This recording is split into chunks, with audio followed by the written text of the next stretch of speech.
देश के ज्यादातर न्यूज चैनल न्यूड चैनल होते जा रहे हैं। भौंकने के अंदाज में एंकरिंग करते टीवी पत्रकार बदन से नहीं जमीर से नंगे होते जा रहे हैं।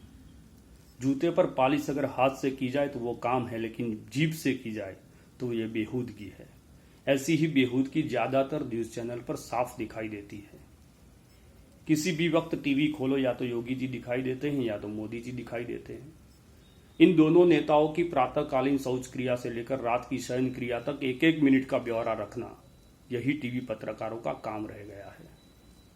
योगी जी ने कितने कुत्ते बिल्ली गाय गधे पाले, ये बात कोई न्यूज संवाददाता बहुत गंभीरता से हमें सुनाता है तो पता चल जाता है कि योगी जी को सिर्फ जानवर पालना नहीं आता, इन्हें पालना भी आता है।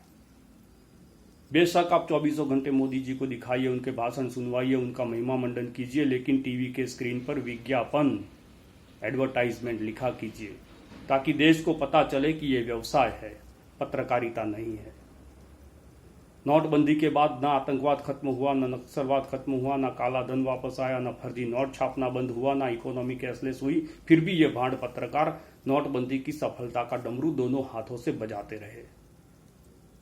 पूजा भट्ट अगर पाकिस्तान में अपनी सहेली का बर्थडे मनाने चली जाती है तो ये लोग आसमान सर पर उठा लेते हैं, लेकिन देश का प्रधानमंत्री देश को गुमराह कर नवाज की केक खाकर लौट आया तो उसे सवाल नहीं पूछते।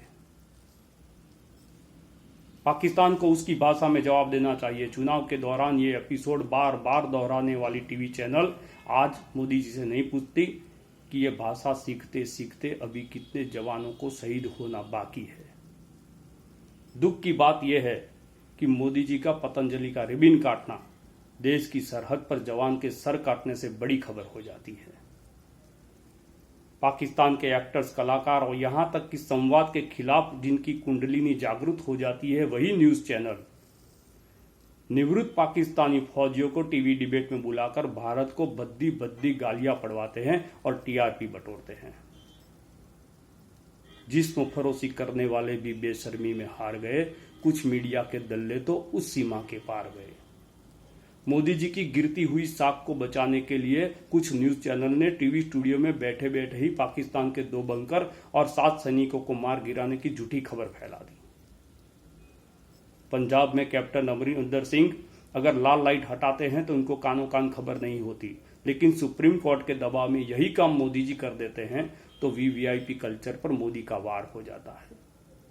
सच में 24 घंटे के लिए मोदी जी अपने तलवे पर जहर लगा दे, 90% पत्रकारों की जिंदगी जोखिम में पड़ जाएगी।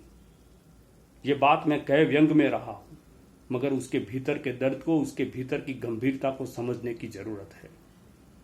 2014 में मोदी जी ने किए हुए एक भी वायदा पूरा नहीं हुआ, लेकिन ये लोग नहीं पूछ रहे हैं कि काला धन वापस क्यों नहीं आया, महंगाई क्यों नहीं घटी, पाकिस्तान क्यों नहीं संभल रहा, कश्मीर क्यों सलग रहा है, धारा 370 का क्या हुआ, कश्मीरी पंडितों के पुनर्वसन का क्या हुआ, बुलेट ट्रेन स्मार्ट सिटी के ख्वाबों का क्या हुआ, रुपया क्यों गिर रहा है, चीन क्यों आंखें दिखा रहा है। लिस्ट बहुत लंबी है, लेकिन सबसे बड़ा सवाल यह है कि मोदी जी से सवाल नहीं पूछे जा रहे हैं।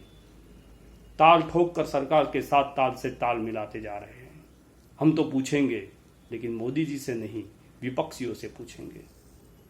मोदी जी जैसे ही दबाव में आते हैं, देश के कोने में कोई भी आदमी मोदी जी के खिलाफ खड़ा होता है, ये लोग उसके व्यक्तिगत और सार्वजनिक जीवन को नोचने के लिए भेड़ियों की तरह टूट पड़ते हैं। ये पत्रकार नहीं है, पॉलिटिकल सुपारीबाज है। लोकतंत्र के चौथे स्तंभ पर दीमक की तरह चिपके इन चेहरों को पहचानने की जरूरत है। उन साहसी और प्रामाणिक पत्रकारों का समर्थन करने की जरूरत है जिनके कारण लोकतंत्र बचा हुआ है। न समझोगे तो मिट जाओगे रो हिंदुस्तान वालों, तुम्हारी दास्तां तक न होगी दास्तानों में।